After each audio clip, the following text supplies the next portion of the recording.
The morning sun cast long shadows across the Flavian amphitheater's towering walls as 50,000 Romans settled into their seats.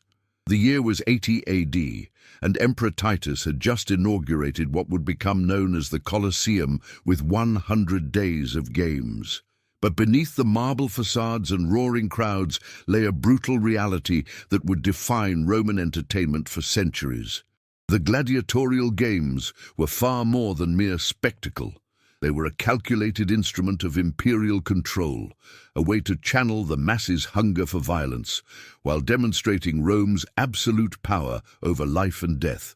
In this world of sand and blood, certain names would transcend their origins as slaves and criminals to become legends that echoed through the empire's corridors of power. 10. Carpophorus, the beast slayer. In the underground chambers beneath the arena floor, wild animals paced in iron cages, their roars mixing with the distant cheers above. Carpophorus stood among them, not as prey, but as predator. This gladiator had earned his reputation not by fighting men, but by single-handedly slaughtering entire menageries of exotic beasts. Historical records from Martial's poems describe Carpophorus killing 20 wild animals in a single afternoon: lions from Africa, bears from Germania, and leopards from Egypt. His specialty was the venatio, the beast hunt that served as a warm-up to the main gladiatorial contests, but Carpophorus elevated it to an art form. The crowd watched in stunned silence as he faced a charging rhinoceros with nothing but a spear and his reputation. The beast's horn, capable of piercing bronze armor, missed his torso by inches as Carpophorus rolled aside and drove his weapon deep into the animal's neck. Blood sprayed across the sand as 50,000 voices erupted in approval. Yet Carpophorus represented something deeper than mere entertainment. In a society built on conquest, his dominance over Rome's captured wildlife symbolized the empire's subjugation of the natural world itself. Every beast he killed was a province conquered. Every roar silenced a rebellion crushed. 9. Tetrates, the net fighter's precision. The retiarius entered the arena carrying the tools that defined his fighting style: a weighted net, a trident, and a dagger. Tetrates had mastered this most technical of gladiatorial disciplines, where victory depended not on brute strength, but on timing, strategy, and the ability to turn an opponent's aggression against them. A graffito discovered in Pompeii records one of Tetrates' most famous victories. Tetrates Retiarius, 7 victories, 5 kills. The inscription, carved by an admiring fan, reveals the careful accounting that Romans kept of their favorite fighters' records. Each number represented not just a statistic, but a life-or-death moment that had played out before thousands of witnesses. The retiarius fought nearly naked, protected only by a shoulder guard and arm padding, making him vulnerable but lightning fast. Tetrates would circle his heavily armored opponents like a shark, his net flashing in the afternoon sun as he sought the perfect moment to strike. When that moment came, the net would fly with deadly accuracy, entangling sword arms and legs, leaving his victim helpless before the 3-pronged trident. But Tetrates' true genius lay in understanding the crowd. Romans despised the retiarius as a coward who refused to fight honorably with sword and shield, yet they couldn't deny the deadly artistry of a master net fighter. Tetrates transformed their contempt into grudging respect, proving that in the arena, skill mattered more than tradition. 8. Priscus and Verus, the eternal rivals. The inaugural games of the Colosseum would witness something unprecedented, a gladiatorial contest so perfectly matched that it would become legend. Priscus and Verus, both skilled Mamillo fighters, entered the arena for what spectators expected to be a routine afternoon bout. Instead, they delivered a masterpiece of martial artistry. The poet Martial, who witnessed the fight, described how the two gladiators battled with such skill and determination that neither could gain advantage. Their swords rang against shields in perfect rhythm, their movements so synchronized they seemed choreographed by the gods themselves. Hours passed. The crowd, initially bloodthirsty, grew silent in awe. Priscus advanced with a series of calculated strikes, his gladius seeking gaps in Varus's defense, but Varus matched him move for move, countering each attack with textbook precision. Their shields bore the scars of countless impacts, their armor dented and bloodied, yet neither yielded. As the sun began to set over the arena, something extraordinary happened. Emperor Titus, moved by their display of courage and skill, granted both fighters their freedom simultaneously. The crowd erupted in approval as two wooden swords, symbols of manumission, were thrown into the sand. This moment revealed the complex psychology of gladiatorial combat. Romans didn't simply crave death, they worshipped courage, skill, and the kind of heroic virtue they believed had built their empire. Priscus and Varus had transcended mere entertainment to embody the martial ideals that Romans held sacred. The chapter closes with both gladiators walking free from the arena, their rivalry transformed into mutual respect, their names carved into history not for the men they killed, but for the honor they displayed in the face of certain death. The gladiatorial schools of Rome operated like military academies dedicated to death. Behind their high walls, trainers called doctores drilled fighters in the precise techniques that separated professionals from the condemned criminals thrown to lions for public amusement.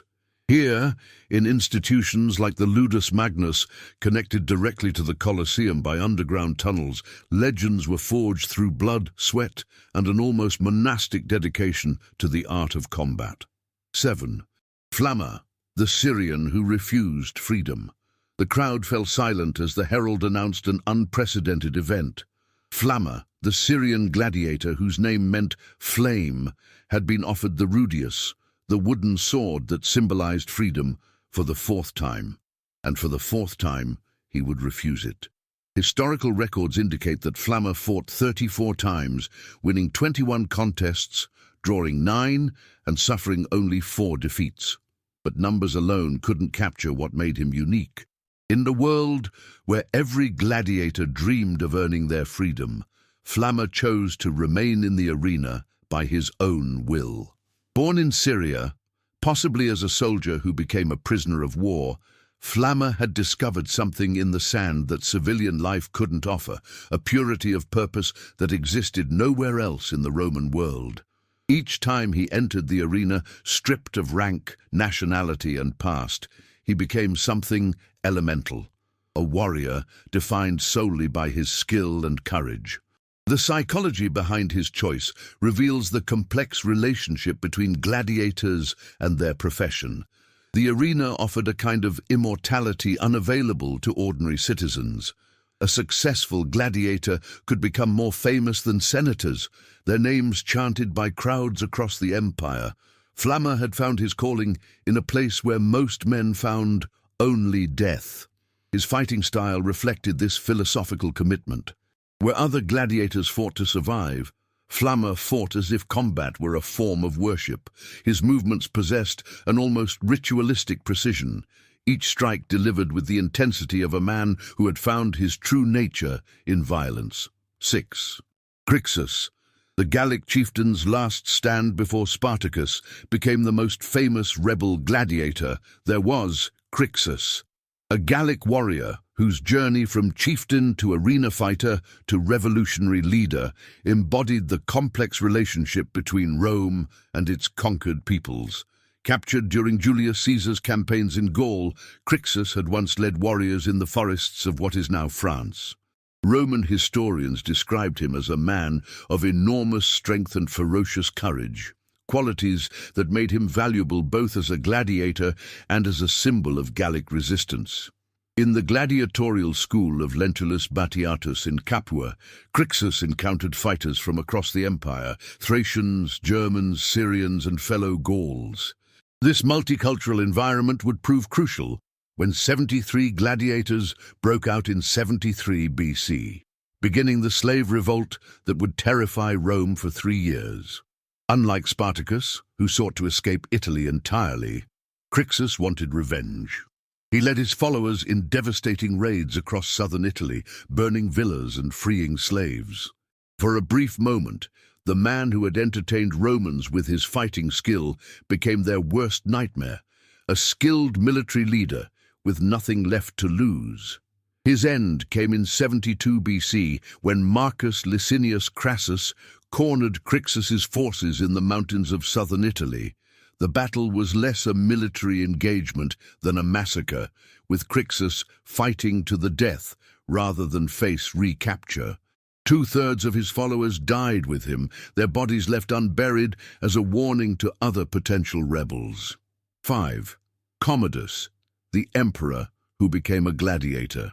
The year 192 AD witnessed something that shocked even jaded Roman sensibilities. Emperor Commodus entered the Colosseum not as a spectator but as a participant. The son of the philosopher Emperor Marcus Aurelius had abandoned all pretense of traditional imperial dignity to pursue his obsession with gladiatorial combat. Historical accounts from Cassius Dio describe Commodus's arena appearances in disturbing detail. The emperor didn't fight other gladiators. That would have been too dangerous. Instead, he slaughtered wild animals and fought carefully selected opponents who had been instructed to lose. The crowd was forced to cheer as their emperor played at being a gladiator, while real fighters died for their entertainment. But Commodus's obsession revealed something deeper about the nature of imperial power. By the late 2nd century, the gap between emperor and entertainer had begun to collapse. The same crowds that cheered gladiators could make or break dynasties.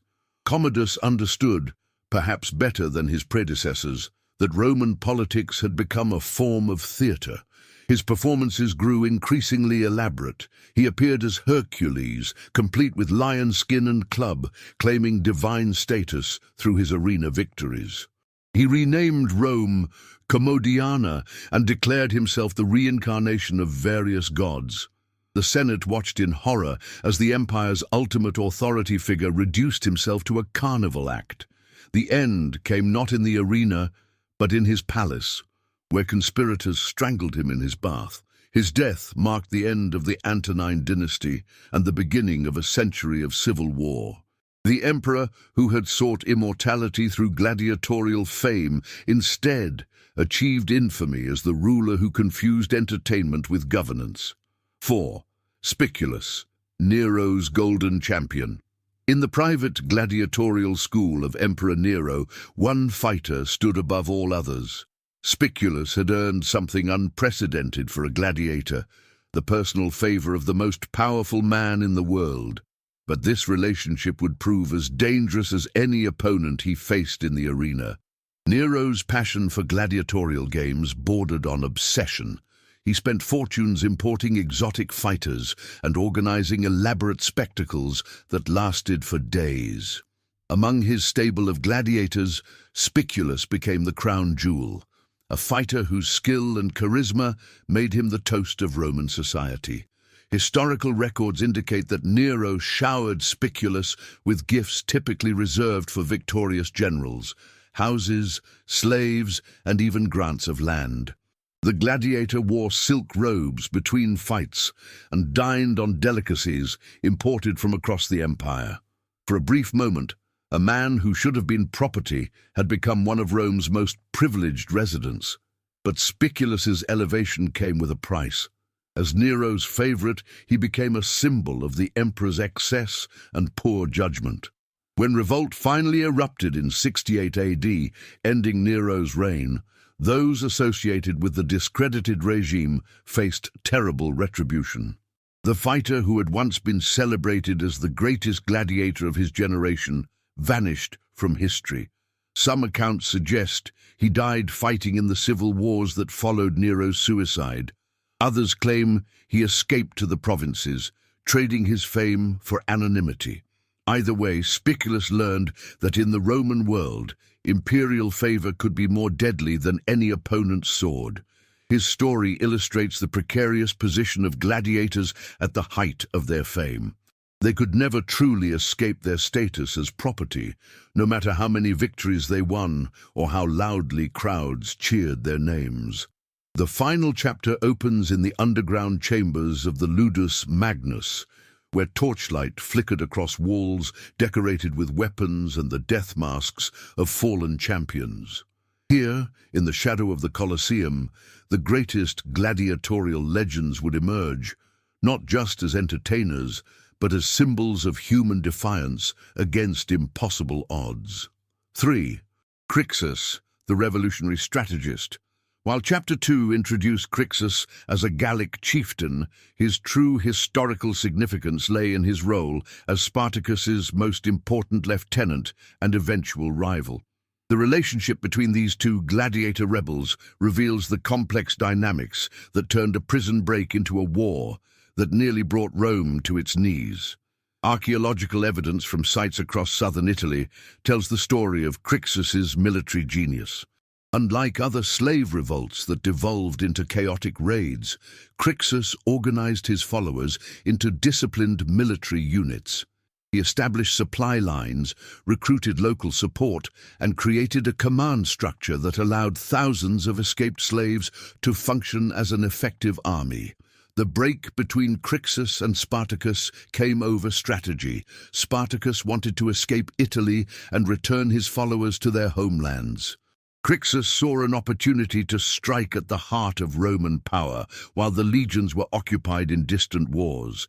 This disagreement split the rebel army, with roughly 30,000 fighters following Crixus south, while Spartacus led his forces north.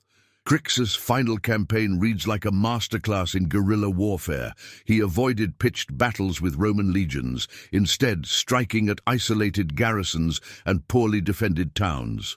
His forces moved through the mountains of Apulia like ghosts, appearing suddenly to devastate Roman positions before melting back into the wilderness.